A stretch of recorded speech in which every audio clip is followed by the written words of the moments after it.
रात गहरी हो चुकी थी। गांव की गलियों में सन्नाटा बसरा था। सिर्फ कहीं दूर कुत्तों के भौंकने और झींगरों की आवाज़ सुनाई दे रही थी। गली के मोड़ पर बनी एक छोटी सी चाय की दुकान कांपती हुई लालटेन की पीली रोशनी में जगमगा रही थी। लकड़ी के बेंच पर दो आदमी बैठे हुए थे। चाचा, आपने कभी पीपल के पेड़ के नीचे रुककर देखा है? लोग कहते हैं कि वहाँ सफ़ेद साड़ी वाली औरत दिखती है। कहते हैं वह औरत इस हवेली वाली है जिसकी बरसों पहले अकाल मृत्यु हो गई थी। सुनने में आया है कि उसकी लाश अच्छे से दफन नहीं हुई और उसकी आत्मा भटकती रहती है। हाँ रे, एक बार मेरा चचेरा भाई एक रात उधर से देर रात गुजर रहा था।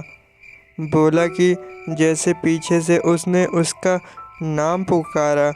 मुड़कर देखा तो कोई नहीं, लेकिन पैरों के पास ठंडी हवा का झोंका आया था। उसके बाद कई दिनों तक बुखार में पड़ा था।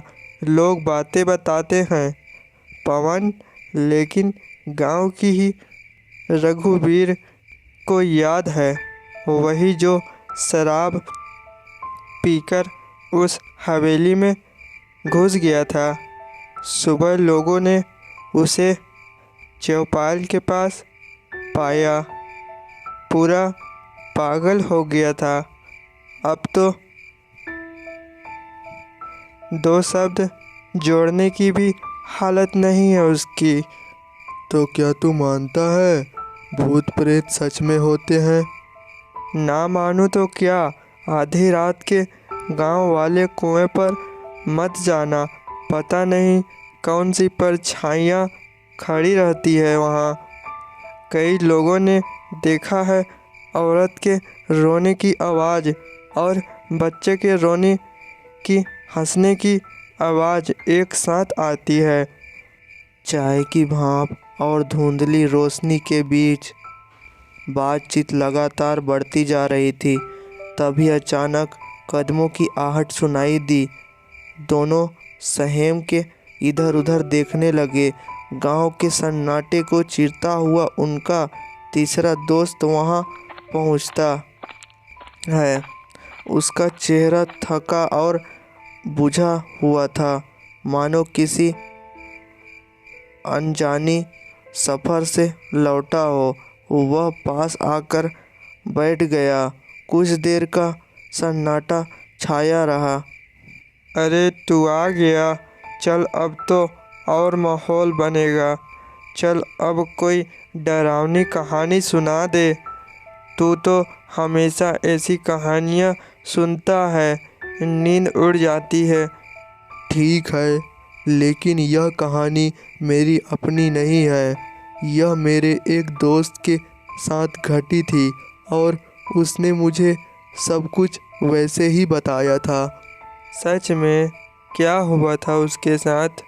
वह कहता है, एक रात वह अकेले घर लौट रहा था। रास्ता सुनसान था। चारों तरफ अंधेरा और ठंडी हवा चल रही थी। तभी अचानक उसे लगा कि कोई पीछे पीछे चल रहा है। फिर धीरे धीरे उसने अपनी पुरानी आदत दोहराई। डरावनी कहानी सुनाने की उसकी आवाज़ धीमी थी, पर उसके शब्द माहौल को और बोझल कर रहा था। भिक्षामपुर के घने जंगल में एक गांव है, नाम है भानुपुर। दिन के उजाले में तो यह गांव किसी साधारण बस्ती जैसे लगता है। खेतों में काम करने वाले किसान, चौपाल पर बैठे बुजुर्ग और कच्ची गलियों में दौड़ते बच्चे। लेकिन दिन ढलते ही भानुपुर की पहचान बदल जाती। गांव पर एक सन्नाटा छा जाता है, जैसे हवा तक अपनी रफ्तार रोक लेती हो। लोग दरवाजे खिड़कियां मजबूती से बंद कर लेते हैं, क्योंकि उनको पता है इस गांव की रातें किसी और ही दुनिया से ताल्लुक़ रखती हैं। कहते हैं बरसों पहले इस गांव में ऐसी घटना हुई थी जिसका जिक्र भी फुसफुसाकर किया जाता है। उस घटना के बाद भानुपुर में एक साया बस गया। कुत्तों के भौंकने की आवाज़ और कुत्ते का एक साथ रो पड़ना, पुरानी पीपल के पेड़ से आती खर्राटें, सूखे कुएं के पास सुनी जाने वाली चीखें, यह सब किसी भ्रम का हिस्सा नहीं बल्कि इस गांव की सच्चाई है। रात का वक्त था, लगभग 10:30 बज रहे थे। गांव में हल्की हल्की हवा के साथ बारिश भी हो रही थी और यहाँ भानु के बेटे की तबीयत बिगड़ती ही जा रही थी। कोने में हल्की सी एक लालटेन जल रही थी। दोनों पति पत्नी अपने बच्चों को लेकर बहुत चिंतित थे। सोनू का मन तो था कि वह अपने बेटे को अस्पताल में ले जाए, लेकिन गांव वालों से उसने जो सुना था उसे सोचकर उसके रोम रोम कांप जाती थी कि कहीं कोई उसके साथ भी कोई अनहोनी ना हो जाए। सुनिए जी, बाबू की हालत बहुत बिगड़ती जा रही है, कुछ कीजिए और ना देर हो जाएगी। हाँ, अब और रुकना ठीक नहीं। मैं बाबू को लेकर साइकिल से ही अस्पताल निकलता हूँ। अकेली रात का वक्त है जी, रास्ता सुनसान, मुझे बहुत डर लग रहा है। डर मुझे भी है, पर बाबू की जान से बढ़कर कुछ नहीं। चाहे रास्ता कैसा भी हो, मैं उसे शहर जरूर ले जाऊंगा। हिम्मत रखना, तुम घर पर रहकर बाबू की कामना करना। मैं बाबू का बाप बनकर हिम्मत दिखाऊंगा और तुम माँ बनकर भरोसा रखना। मैं बाबू को ठीक करके ही वापस आऊंगा। उस रात एक पिता अपने बेटे की जान बचाने के लिए एक ऐसा खौफनाक सफर पर निकल पड़ता है जहां कदम कदम पर खतरा था। इस गहरे अंधेरे के बीच साइकिल चला रहे सोनू के मन में डर बढ़ता जा रहा था। इस डर का कारण था शहर की तरफ जाने वाला यह एकलौता रास्ता। बारिश अब और तेज हो चुकी थी। पूरे सोनू के चेहरे पर डर से बार बार चेतावनी दे रही थी, लेकिन उसके पास ठहरने का वक्त नहीं था। बेटे की सांस भारी हो रही थी और हर वक्त उसके हाथ से फिसलता जा रहा था। रास्ता सुनसान था, दूर दूर सिवाय कल अंधेरे और बारिश की आवाज़ के कुछ नहीं था। वह वही रास्ता था जिसके बारे में गांव कई कहानियां सुनी जाती थी। लोग कहते थे कि इस रास्ते पर रात में कोई परछाई चलती है, कोई अजीब सी परछाई जो साथ साथ चलती है और अचानक गायब हो जाती है। सफ़र अभी बहुत लंबा था, इसीलिए सोनू अपने साइकिल को तेज चला रहा था ताकि वह जल्दी शहर पहुंच जाए और अपने बेटे की जान बचा सके। लेकिन अब बारिश बंद हो चुकी थी। थोड़ी दूर आगे जाने पर सोनू को रास्ते पर एक औरत बैठी हुई दिखाई दी। सोनू को यह देखकर आश्चर्य हुआ, क्यों उस रास्ते पर इतनी रात को कोई क्यों बैठेगा? बेटा रुक जा, यह टोकरी बहुत भारी है, मेरे बूढ़े हाथ काटते हैं, उठा नहीं पा रही। अम्मा, मेरा बाबू बीमार है, मुझे जल्दी शहर पहुंचना है, वरना उसकी हालत और बिगड़ जाएगी।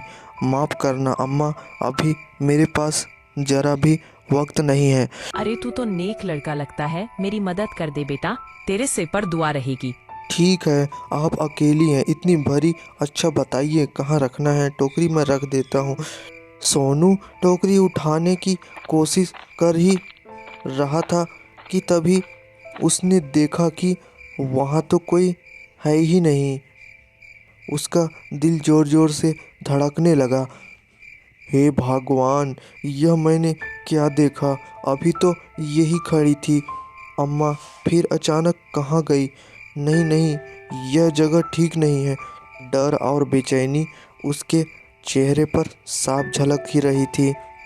वह तेजी से साइकिल पर चढ़ा और अंधेरे रास्ते पर भागने लगा, लेकिन किस्मत जैसे उसका साथ छोड़ चुकी थी। मुझे यहाँ से निकलना होगा, बाबू की हालत और बिगड़ती जा रही है, जल्दी शहर पहुँचना है। तभी चुड़ैल की एंट्री उसकी पत्नी के रूप में। अचानक उसकी पुरानी साइकिल की जंग लगी चैन जमीन पर गिर गई। हे भगवान, यह क्या हो गया? अभी इसी वक्त ही चैन गिरनी थी। क्या अगर मैं यहीं रुक गया तो पता नहीं क्या हो जाएगा। नहीं, मुझे किसी तरह चैन चढ़ानी ही होगी। और सोनू घबराकर चैन चढ़ाने ही वाला था कि तभी उसकी रगों में खून जम गया। सामने वही खड़ी थी एक औरत, और वह औरत खूब उसके पत्नी जैसे दिख रही थी। उसे पता उस पल सोनू का मन मानो भर कर टूट पड़ा। अरे तुम यहाँ कैसे? तुम तो घर पर थी ना? इतनी रात गए इस सुनसान रास्ते पर कैसे चली आई? मत पूछो, मैं रास्ते पर एक परछाई देखी थी, वह लगातार मेरा पीछा कर रही है। मैं डरी हुई थी, इसलिए भागकर तुम्हारे पास आ गई। जल्दी करो, हमें यहाँ से निकलना होगा।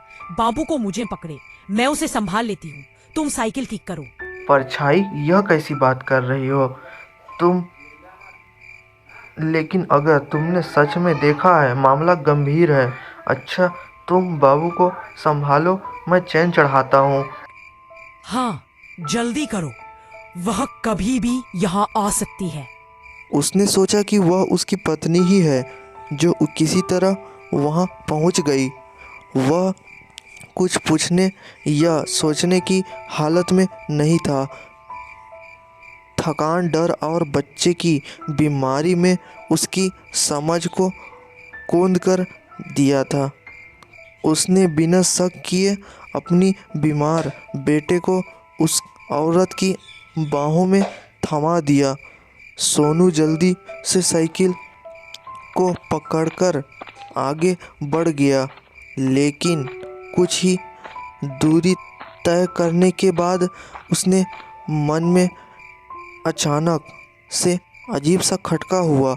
उसने कांपते हुए पीछे मुड़कर देखा और यह नज़ारा उसके रूह तक को चीर गया। वहाँ उसकी पत्नी नहीं थी, बल्कि वह वही थी जिसके बारे में गांव वाले चेतावनी देते थे। छलावा, उसका असली भयानक रूप सामने था और उसके पकड़ में छोटा सा बाबू था। मेरे बाबू को छोड़ दे, यह मेरा बच्चा है।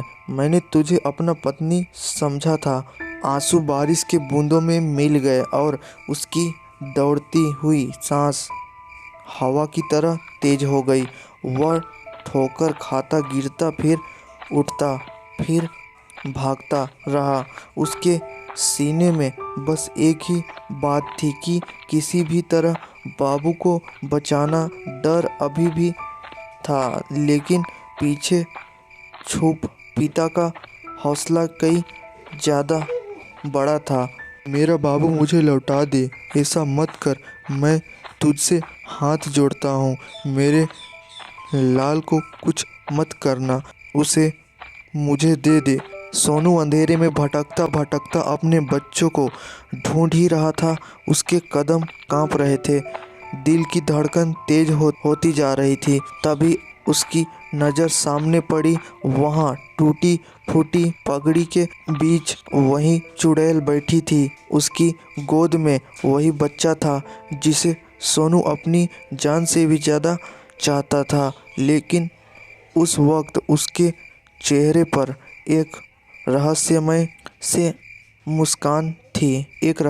मुस्कान थी, मानो वह जानती हो कि सोनू का डर उसके कब्जे में है। नहीं, ऐसा मत कर, मैं तुझसे हाथ जोड़ता हूँ। मेरे लाल को कुछ मत करना, उसे मुझे दे दे। हे भगवान, अब मैं क्या करूँ? किसे मदद मांगूँ?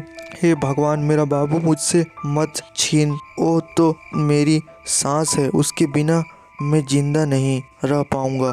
वह परछाई, तुझसे मैं डरता नहीं, मगर मेरा लाल तेरे मगर मेरा लाल तेरा नहीं है, वह मेरी रूह का टुकड़ा है, उसे लौटा दे। अगर मेरी जान चाहिए तो ले जा, मगर मेरे बाबू को छोड़ दे। मैं अपनी आंखों की रोशनी भी तुझ पर मार दूंगा, बस मेरा बच्चा मुझे लौटा दे। छलावा ने अपनी आंखें चमकाई। वह जैसे ही अपना हाथ बाबू को चोट पहुंचाने के लिए उठाता है, तभी अचानक आसमान को चीरती हुई मोटरसाइकिल तेज लाइट सामने आ पड़ता है। हेडलाइट की चमक और इंजन की गड़गड़ाहट ने माहौल बदल दिया। छलावा चीख पड़ा और अगली ही पल दूर की तरफ गायब हो गया।